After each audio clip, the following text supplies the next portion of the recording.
Saya rasa sih hari ini gini, negara biarkan bermain dengan proporsinya. Ya. Kita tawar agar performance-nya negara itu muncul lebih ramah misalnya terhadap keinginan teman-teman masyarakat untuk memfasilitasi amil muzaki.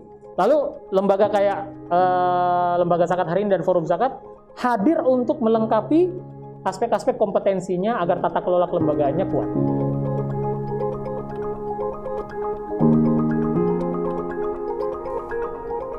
Assalamualaikum warahmatullahi wabarakatuh. Waalaikumsalam. Pemirsa BMH TV yang berbahagia, alhamdulillah kita kembali dalam program Bincang Mulia, dan di channel yang cerdas menggerakkan ini kita ditemani pada momen spesial ini oleh Ketua Forum Zakat, yaitu Mas Bambang Suherman. Apa kabar Mas Bambang? Alhamdulillah, baik. Apa yang menjadi sebuah antusiasme ketika didaulat kembali untuk memimpin pos kedua ini? Yang terbayang memang adalah pekerjaan yang belum selesai. Jadi cara kita untuk menarik kembali energi kita itu adalah dengan melihat beban yang diharapkan kita bisa selesaikan. Di gerakan zakat ini saya rasa sangat banyak, maka dengan melihat beban tersebut kita terpacu untuk bisa segera berada pada posisi solusi atas beban-beban tersebut. Nah, itu mempercepat proses masuk kita ke dalam energi untuk siap kembali. Untuk kemudian lebih energi. Yes. Ya, luar biasa. Tapi kita bicara dari hal yang mungkin orang banyak bertanya. Sebenarnya Mas Bambang ini waktu kecil mimpi nggak sih akan menjadi seorang pegiat atau pelopor gerakan zakat di tanah air seperti itu? Atau waktu itu apa sih impiannya Mas Bambang sehingga kemudian hari ini bisa menggeluti satu bidang yang sangat mulia di hadapan Allah dan Rasulnya? Sebenarnya untuk model perilakunya sudah sesuai lah istilahnya. Karena sejak kecil sangat menyenangi kegiatan di alam terbuka, berjalan ke pelosok-pelosok, ke kampung-kampung, lalu kemudian bersama-sama dengan masyarakat menikmati suasananya. Yeah. Lalu itu kemudian membawa saya ke keinginan untuk menguasai bidang akademis tertentu. Saya mengambil jurusan biologi di FMIPA UI dan mengambil spesialisasi di UI juga konservasi sumber daya alam. Nah, isu yang muncul pada saat menangani tema ini itu selalu adalah isu ekonomi versus ekologi. Yeah. Jadi kalau ada sebuah wilayah di Lampung yang rusak akibat terjangan gajah, maka pada waktu itu sebagai konservasionis, saya akan meletakkan gajah sebagai objek yang dilindungi, diutamakan. Sehingga kadang-kadang kita bicara bahwa ini kesalahan manusia karena dia berkebun atau bertani di jalur migrasinya gajah. Kira-kira gitu ya. Tapi bersamaan dengan waktu, dan saya mulai mengenal kegiatan sosial, walaupun ini bukan isu baru dalam kehidupan saya, karena ayah saya dari Kementerian Sosial. Yeah. Ternyata ada perspektif yang lebih mulia, bahwa kalau terjadi kasus lahan pertanian rusak digilas oleh gajah, itu berarti tidak tersedianya lahan pertanian yang sesuai bagi masyarakat. Nah, maka kemudian sejak saat itu ada perspektif lain dalam melihat situasi. Nah, Allah memberikan takdir bahwa setelah selesai dengan pekerjaan saya di World Bank, UNDP terakhir 2005 Februari, lalu Allah pertemukan dengan kegiatan sosial ini. Nah, sejak saat itu saya bergabung di lembaga sosial sampai hari ini. Alhamdulillah. Apa kebahagiaan yang dirasakan oleh Mas Bambang nih ketika bergelut di bidang ini? Ada satu rasa yang sebenarnya sangat eksklusif, mewah dimiliki oleh para pegiat zakat, pegiat sosial, yaitu dia berada di sebuah aktivitas yang aktivitasnya itu memberikan semua syarat bahwa dia memiliki status sosial bekerja. Tapi pada saat yang bersamaan juga dia memiliki misi, nilai yang membuat dia merasa bermakna, lebih dari bekerja. Oh, luar biasa. Nah, ini sampai hari ini masih sangat mempengaruhi, bahwa salah satu kemewahan pegiat zakat sosial kemanusiaan di Indonesia itu adalah dia bisa berjuang untuk membantu sesama dengan framework profesional kerja, ataupun sebaliknya. Dia bisa tetap bekerja, tapi juga ada misi-misi membantu orang lain. Nah, ini mewah banget. Iya. Jadi semakin rajin bekerja, semakin banyak makna di. Iya, betul. Secara personal itu akan menciptakan kekayaan jiwa. Wah, luar biasa. Baik, Mas Bambang. Tadi sempat bicara historis tentang bahwa ketika ada sebuah pertanian yang digilas oleh gajah, itu faktor satu yang tidak tepat gitu ya. Iya. Kebijakan. Berarti soal kebijakan nih. Salah satunya begitu. Salah satunya kebijakan. Nah, Mas Bambang ini tentu sangat mendalami, bahkan mungkin menjadi pelaku kaitan dengan proses-proses bahwa perlu perbaikan-perbaikan regulasi di dalam dunia percakatan di tanah air. Sebenarnya apa sih Mas Bambang yang kemudian sangat penting dan mendesak sehingga proses untuk pemantapan regulasi ini terus menjadi satu agenda penting dari Forum Zakat? Saya banyak terinspirasi oleh bacaan-bacaan yang bersifat historis ya, sejarah. Bahwa dari hampir semua titik-titik capaian Indonesia itu selalu ada faktor keterhubungan dengan aspek historis atau sejarah di Indonesia. Salah satu misalnya adalah hari ini kita mendapatkan indeks terbaik tahun kedua sebagai negara paling dermawan di dunia. Ini pasti ada hubungan yang sangat erat dengan falsafah hidup kita yang sangat mendasar secara nasional di Indonesia, itu gotong royong. Gotong royong. Jadi sebenarnya menjadi negara paling dermawan itu bukan capaian yang terlalu luar biasa bagi Indonesia. Iya. Kenapa? Karena falsafah hidupnya gotong royong. Iya. Ini cuma sekedar memindahkan aspek kultural dan historical yang sudah terjadi di Indonesia menjadi sebuah indeks yang dilembagakan secara formal, lalu dinyatakan sebagai ukuran. Jadi menurut saya ini juga harus berlaku dalam pengelolaan semua bentuk kebijakan di Indonesia, terutama di zakat. Zakat ini kan hadir di dalam ruangnya negara itu belakangan. Dan tentu lahirnya zakat di ruang negara itu akan sangat dipengaruhi oleh sejarah zakat di ruang masyarakat. Betul.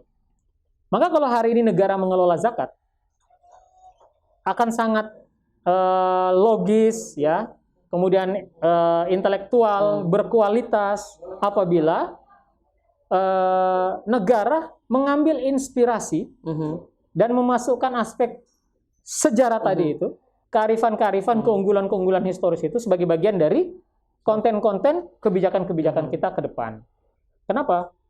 Ada keuntungan dari perspektif kultur atau budaya.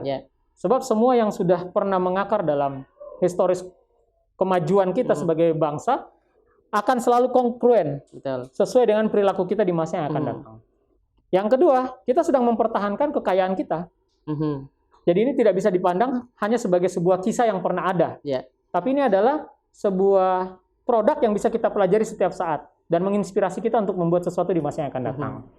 Maka kebijakan tentang zakat ini, ekspektasi atau harapan saya adalah dia mengakar pada aspek bagaimana sejarah zakat di Indonesia dihidupkan, dimunculkan, dijadikan sebagai instrumen penting bagi masyarakat, dijadikan sebagai sumber daya bagi negara, dan digunakan untuk masa depan pengolahan-pengolahan tematik masyarakat kita.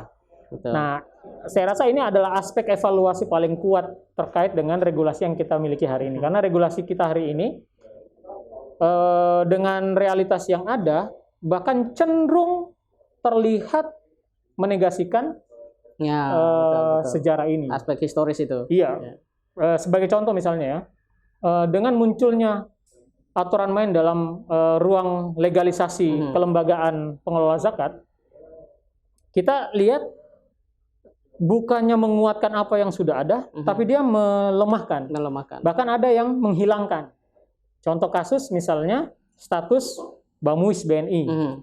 Ini adalah satu dari 3 lembaga zakat tertua di Indonesia, bersama dengan basis DKI dan YDSF Surabaya. Hari ini secara legal hilang. Padahal ini harusnya menjadi inspirasi bagi tumbuhnya gerakan zakat berbasis korporat gitu. Karena bagaimanapun dia pernah punya kontribusi yang sangat kuat terhadap gerakan zakat kita hari ini. Nah, itu satu contoh saja. Dan kita berharap undang-undang zakat selanjutnya akan lebih adaptif terhadap tuntutan masa depan, tapi mengakar pada aspek historis masa lalu. Ya, betul. Kan ada istilah sesuatu yang baik dari masa lalu itu harusnya dilestarikan gitu ya, Mas. Tapi apa faktor yang kemudian menjadi penghambat sehingga nilai-nilai yang sangat istimewa ini ya, legasi dari para leluhur ini justru tidak ditangkap ini? Apakah faktor misalnya terhegemoni oleh keilmuan yang modern semata begitu, atau ada sesuatu yang memang ditargetkan, Mas? Saya tidak berani memberikan judgement terhadap produk evaluasinya. Tapi saya rasa sih ini jadi PR besar kita di Indonesia dan masih sangat kuat hari ini, yaitu hal-hal yang berkaitan dengan berpikir sektoral. Oke. Jadi pada titik tertentu memang kita ini berpikir sesuai dengan posisi formal kita. Sehingga pada saat tertentu kita berada di lokus formal, nah mindset kita adalah mindset formal. Yang kita harapkan sebenarnya adalah pada saat nanti kemudian kita memiliki kewenangan dalam menetapkan kebijakan-kebijakan, maka kita harus bisa mengakomodir kekayaan, kekayaan partisipasi terutama dari varian sektoral yang berbeda. Sehingga itu menjadi aspek yang begitu dia jadi produk dimiliki bersama dan menciptakan soliditas. Nah, saya rasa itu sih faktor paling mendasar. Iya, betul. Dan itu memang butuh apa namanya, kalau dalam bahasa Pancasila itu tenggang rasa gitu ya. Ya, sebenarnya ini mengakar pada butir-butir Pancasila lah ya. Ya, betul Pancasila. Nah, yang menarik kemudian adalah ketika zakat dinilai sangat kontributif terhadap penanggulangan kemiskinan. Faktanya kan sejak Indonesia merdeka, masalah ini menjadi satu hal yang belum teratasi. Nah, kira-kira bagaimana strategi lembaga zakat atau gerakan zakat di Indonesia dapat katakanlah membantu pemerintah secara signifikan sehingga secara faktual kemiskinan itu memang bisa diatasi diantaranya melalui zakat ini, Mas? Sebenarnya gini, kalau tema tentang pengelolaan kemiskinan di Indonesia, kita harus dudukkan para pengelolanya secara proporsional. Berdasarkan apa? Berdasarkan kewenangan dan sumber daya. Jadi ada dua hal yang sangat penting. Tentu saja pemilik kewenangan dan sumber daya terbesar itu ada di negara. Negara punya regulasi, negara punya APBD, APBN, APBN terutama. Nah, ini kalau dua ini disandingkan dengan apa yang dihasilkan oleh lembaga zakat, pasti sangat kecil. Lembaga-lembaga zakat tidak memiliki regulasi, dan sumber daya yang dimiliki oleh lembaga zakat sangat terbatas. Kan hari ini akumulasi penghimpunan kita ada di angka berapa? Rasanya 10 triliun ya. 11 triliun atau 11,5 triliun. Bandingkan dengan misalnya dana satu kementerian sosial saja. Maka membebankan semua capaian kepada lembaga zakat menjadi tidak equal, tidak proporsional maksud saya. Nah, maka dengan menyadari kondisi itu, lembaga zakat cenderung hari ini itu memproduksi portofolio. Jadi memproduksi satu unit intervensi yang bisa bersifat model, lalu kita kaji supaya dia menjadi produk yang unggul, impactful dan sustain, lalu bisa diduplikasi. Nah, ekspektasi besar kita adalah negara melihat itu. Jadi negara melihat semua model yang sudah diproduksi oleh lembaga zakat, mengkaji portofolio intervensinya terhadap kemiskinan. Nah, lalu kemudian menjadikan ini sebagai mitra strategis negara. Sehingga kalau dia masuk menjadi kolaborasi atau kolaborator kuat bagi kementerian misalnya sektoral, maka sudah pasti dia bisa menghasilkan produktivitas yang lebih tinggi. Nah, ini ekspektasi ini. Maka kemudian nanti gerakan zakat punya tanggung jawab dalam rangka menciptakan hub keterhubungan dan harmonisasi dengan multisektoral, termasuk pemerintah. Luar biasa.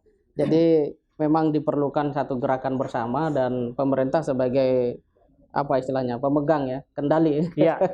Harus melibatkan semua ini sebagai sebuah mitra kolaborasi begitu ya. Itu karena cara pandangnya harus melihat semua mitra yang lainnya itu adalah kekayaan bagi bangsa ini. Jadi bukan pihak lain gitu. Ya, betul.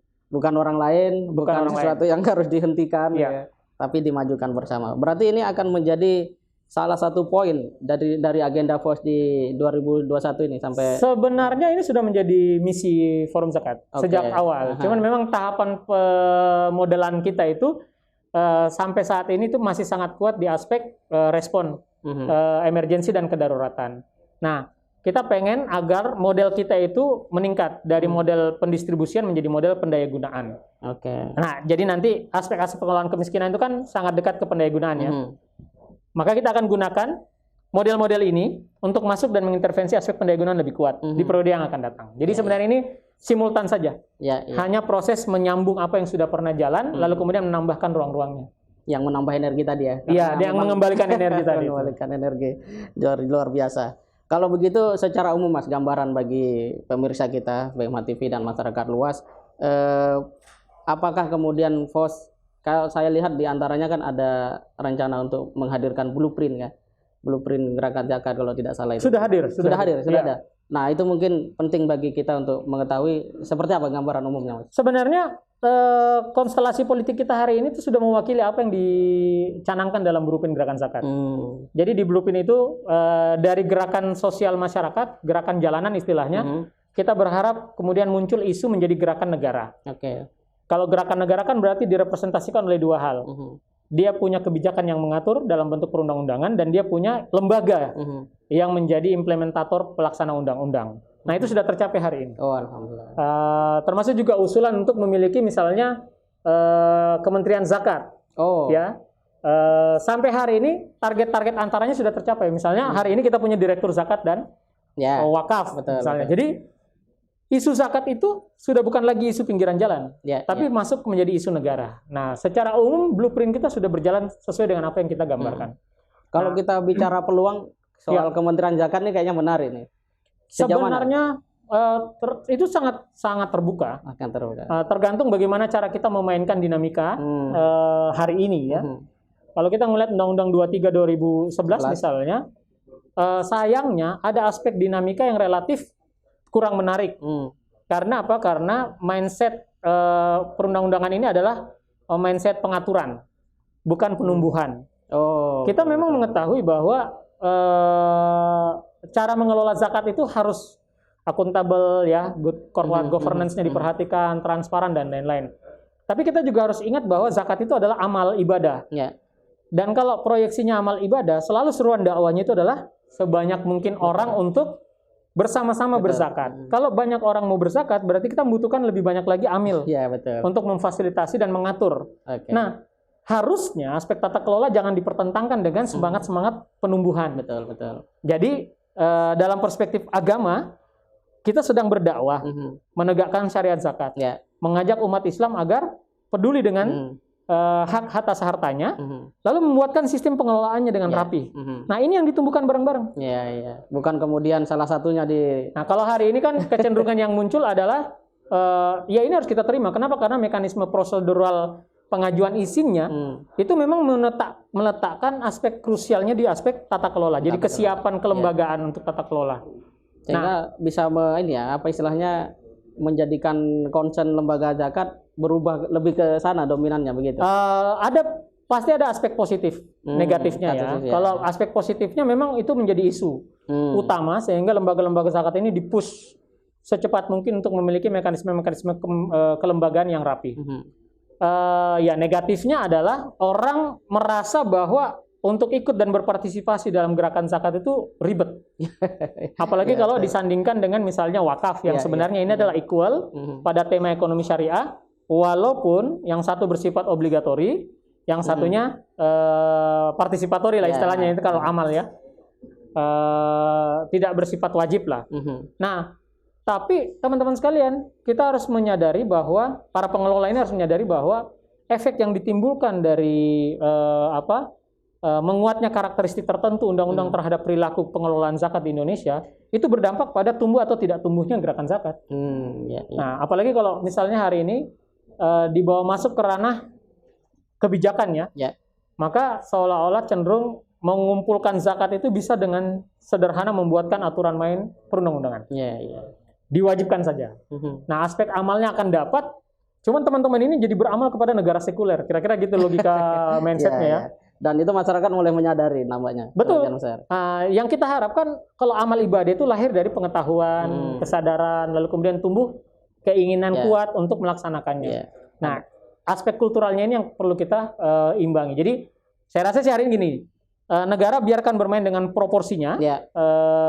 Kita tawar agar performance-nya negara itu muncul lebih ramah misalnya terhadap keinginan teman-teman masyarakat untuk memfasilitasi amil muzaki.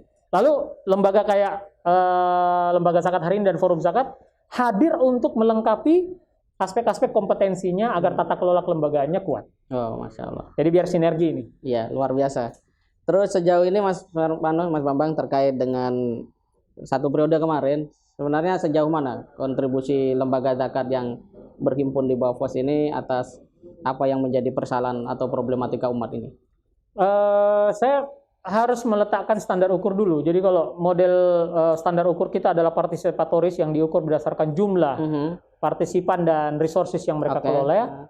Menurut saya itu dibandingkan dengan rata-rata penghimpunan tahunan lembaga-lembaga ini signifikan. Alhamdulillah. Karena ada sekitar, misalnya kasus pandemi ya, ada untuk pandemi saja itu kita ada sekitar 90-an lembaga atau 80 lebih lembaga dan menghimpun atau melibatkan sumber daya lebih dari 500 miliar. Ini kalau dikomparasi ke perbandingan masing-masing lembaga saja ada sangat jauh.